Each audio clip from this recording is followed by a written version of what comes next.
Hello and welcome to Spectrum News at 12. I am Raymond Ata. We're coming to you live from Uyo, the Akwa Ibom state capital. Let's take a look at the headlines. FG unveils committee on cyber attack prevention.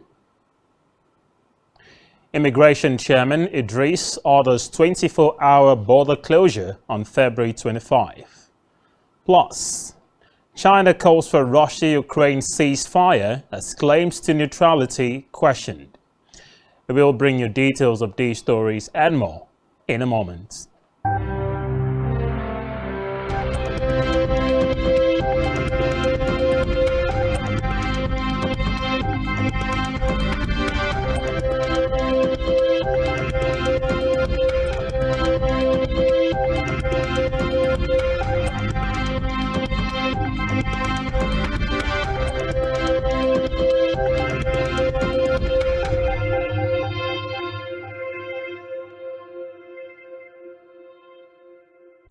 Many thanks for joining us on the news. Our first report this afternoon is on electoral matters, where President Muhammadu Buhari has unveiled a committee to coordinate the activities of computer security centers in the information and communication technology industry to intercept potential cyber attacks during the 2023 general elections.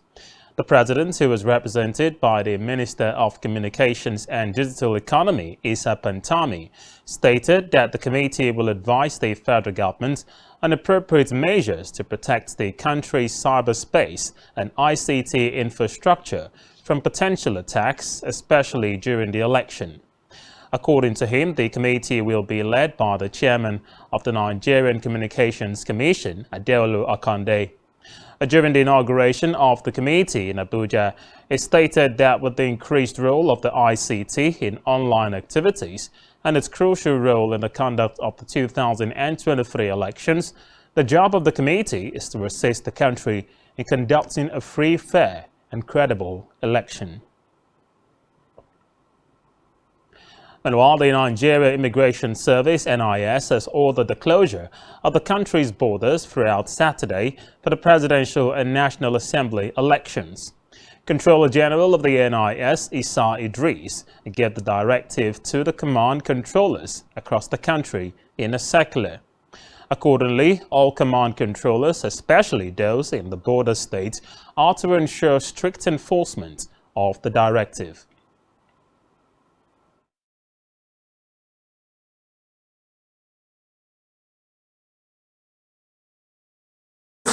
Epoch intervention will help the Nigerian Immigration Service to further consolidate on achievement in the area of border security and migration management. With the assistance of the international partners, the NIS has equipped 5 international airports, 13 land borders, 4 sea borders, 8 states commands, and the NIS headquarters with MIDAS. This makes Nigeria the larger MIDAS architecture in the entire world. Epoch intervention. In the meantime, the Code of Conduct Bureau, CCB, has disclosed that it will monitor all public officials on election duties during the presidential and National Assembly elections slated for Saturday in the 36 states of the Federation and the Federal Capital Territory. Chairman of the CCB, Issa Mohammed, made the disclosure at the press briefing in Abuja. Mohammed said the CCB is mandated by the provisions of paragraph 3, subsection D and subsection E of the Part 1 of the 3rd Schedule of the Nigerian Constitution of 1999 as amended, to ensure compliance and, where appropriate, enforce the provisions of the Code of Conduct or any law related to it. He noted that the Code of Conduct was in reference to public officials and in particular reference to those who would be participating in the conduct of the 2023 general elections. He stressed that the body would focus on the monitoring activity, generally on the electoral process, as provided by the Electoral Act of 2002, or 22 rather, and the 2023 general election guidelines. Elsewhere, the Nigerian Communications Commission (NCC) has stated that there will be no telecommunications shutdown for the elections, as all network operations would run as usual. The NCC said the attention of the Nigerian Communications Commission has been drawn to fraudulent and misleading information circulating in some social media platforms, insinuating that there is a planned shutdown of all telecom networks and relevant ICT units, including online transfer facilities for banks. The NCC therefore advised the Nigerian public, consumers of telecommunication services, and all bank customers to ignore the circulation. Away from that, the federal government says it had approved 9 companies to immediately verify the properties of the Nigerian Postal Service NIPOST across the country. According to reports, NIPOST is an agency of the federal government that provides and operates facilities for the collection, dispatch and distribution of inland and overseas mail at a reasonable cost. The Bureau of Public Enterprises stated in a statement that 9 firms have been approved by the National Council on Privatization under the chairmanship of the Vice President Yemi Osibanjo to immediately carry out a nationwide verification of NIPOST Properties and Development Company Limited. On the Naira crunch, in an effort to drive a cashless economy, the Central Bank of Nigeria (CBN) has suggested the use of e-Naira for cash transfers during the National Social Safety Net Program scale-up. This was according to the National FinTech Strategy document obtained from the website of the CBN. The strategy document was created by the National Financial Inclusion Steering Committee, chaired by the CBN Governor Godwin Emefiele. The document revealed that the e-Naira can be pre-programmed for payments to the poor and vulnerable on the social register. Recall that the CBN launched its central bank digital currency, the e-Naira, on October 25, 2021 to drive financial inclusion, payment systems efficiency, improvements covering remittances and social intervention, as well as tax revenue collections. Meanwhile, the Central Bank of Nigeria has launched the USSD channel of the central bank digital currency tagged the e-Naira on the BullNet platform to boost the usage of the platform. During the launch in Lagos, the Chief Executive Officer, BullNet Bulletin and Inquiring Networking Services, Bayo Akintoye, said the USSD with the code *997*50# would suit the pain felt by Nigerians given the current scarcity of cash as it transitioned from cash-based economy to a cashless one. It said the CBN has collaborated with Champs Mobile Limited to address challenges faced primarily by the unbanked and underdeserved by developing the service known as e-Naira Enhanced Services via the e-Naira USSD channel, which is fully run and powered by the patented BullNet platform. To Africa now, where U.S. First Lady Jill Biden has reportedly spent her second day in Namibia visiting Hope Initiative Southern Africa. The initiative is a non-governmental organization that works to end poverty and hunger in marginalized communities in the region. Biden seized the opportunity to educate Namibians on gender-based violence and preventive measures of HIV infections. It's always time to have a female president, no matter what country you're in. So I'm very supportive of women running for office.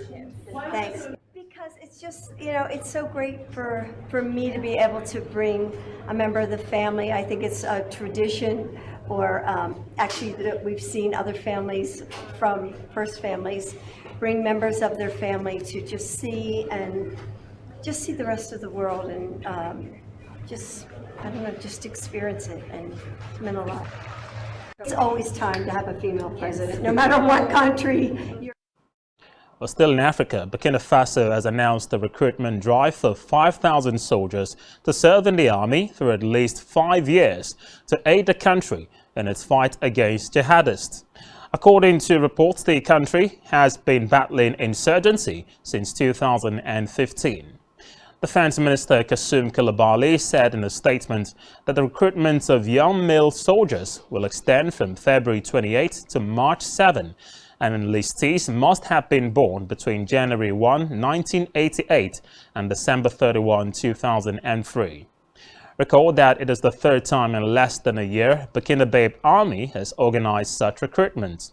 In April 2022, 3,000 soldiers were recruited, with the process launched again in October.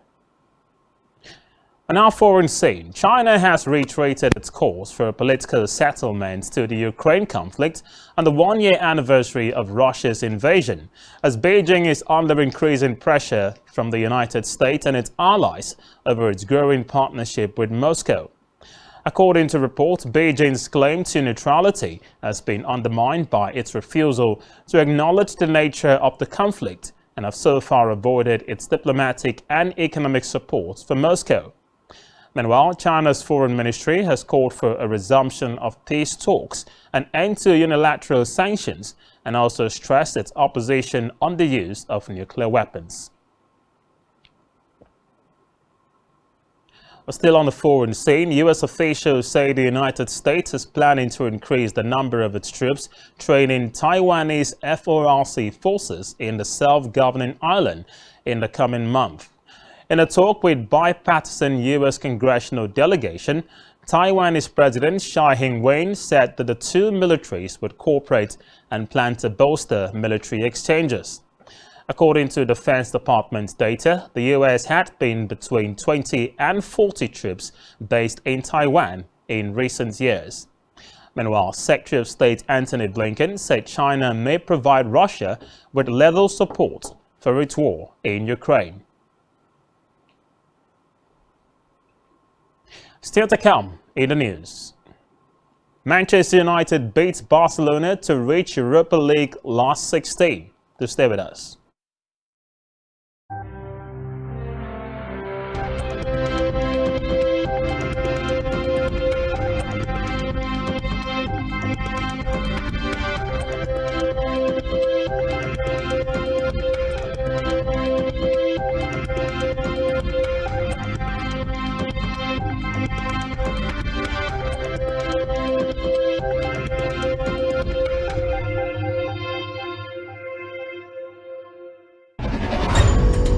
The countdown is on as Nigeria decides who becomes its next president.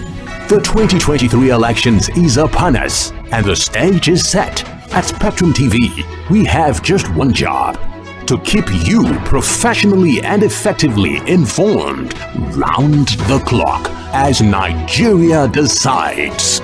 Spectrum TV Nigeria Decides Studio opens Friday, 24th February, 1 p.m. to 5 p.m. and on the D-Day, Saturday, 25th February, 7 a.m. to 6 p.m. as well as on Sunday, 26th February, 10 a.m.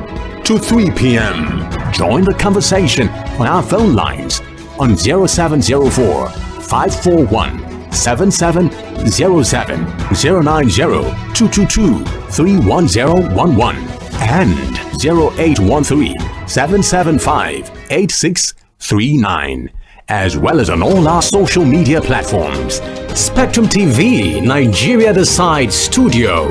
As always, join the conversation and watch us broaden your horizon.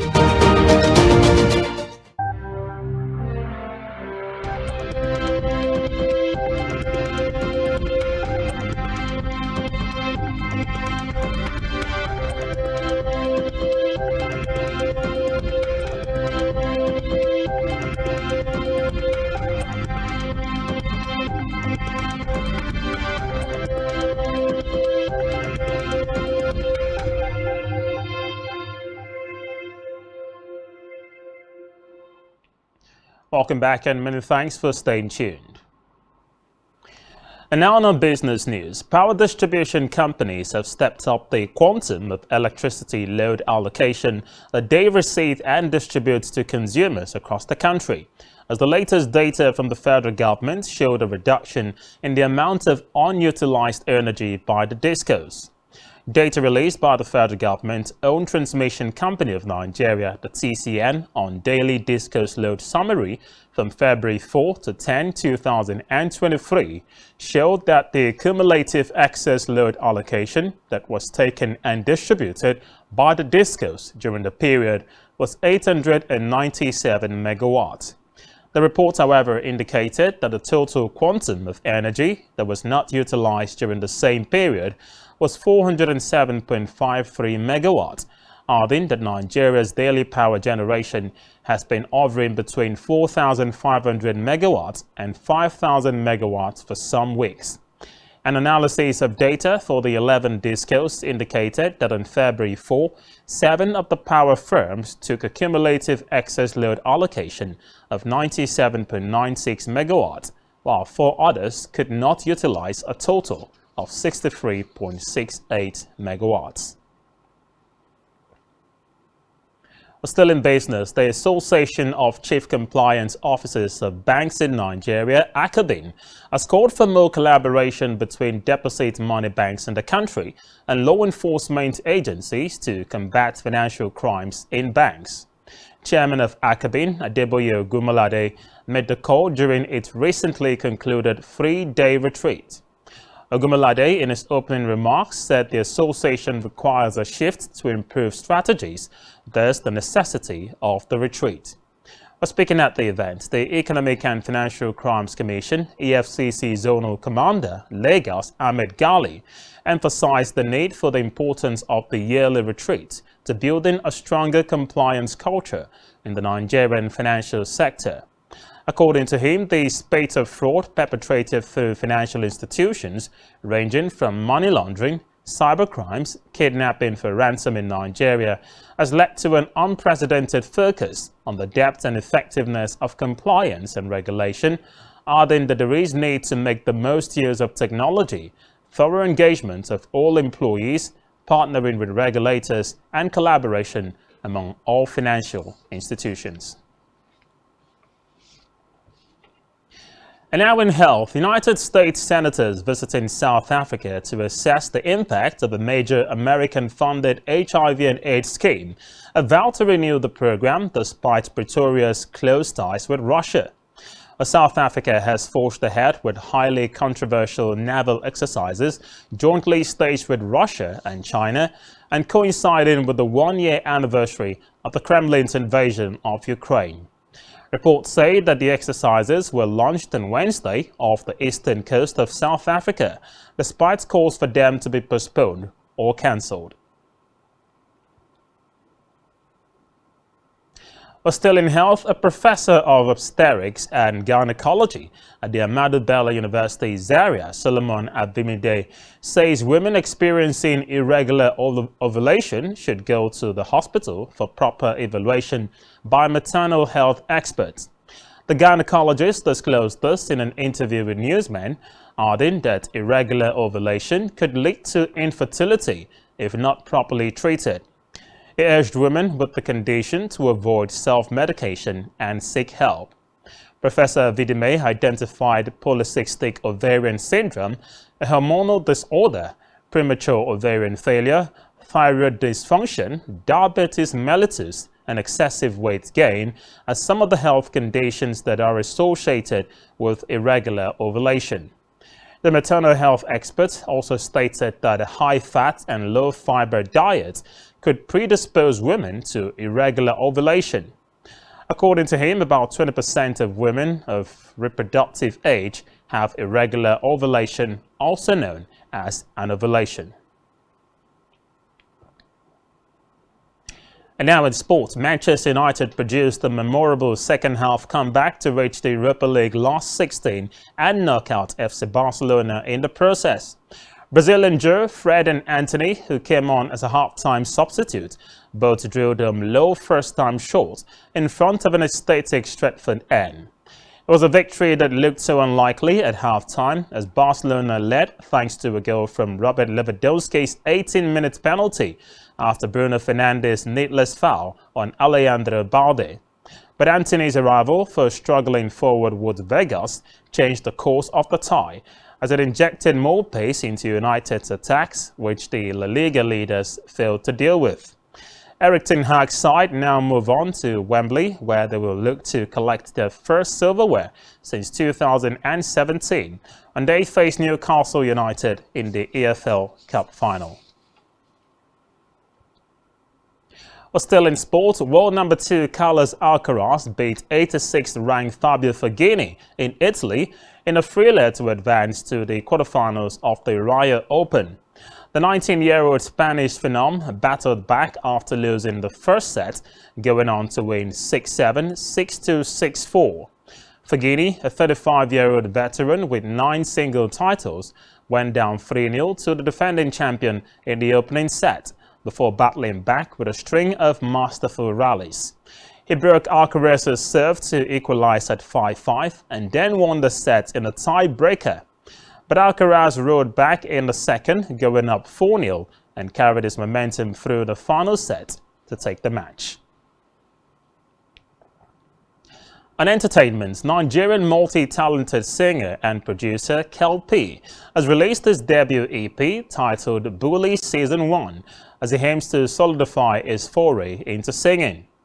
Released via the Universal Music Frank International and Jones Worldwide, Bully Season Volume 1 was written by Kel-P with production assistance from London, Crowdgreat, Northboy, Crispit, as well as Ayatosh. And more from the entertainment scene, Netflix has splashed subscription rates in more than 30 countries across Asia, Europe, Latin America, Sub-Saharan Africa, and the Middle East. The streaming giant announced the decision as it attempts to attract more subscribers amid stiff competition and strained consumer spending. According to Netflix, the decision only affects countries that accounts for a small fraction of its customer base.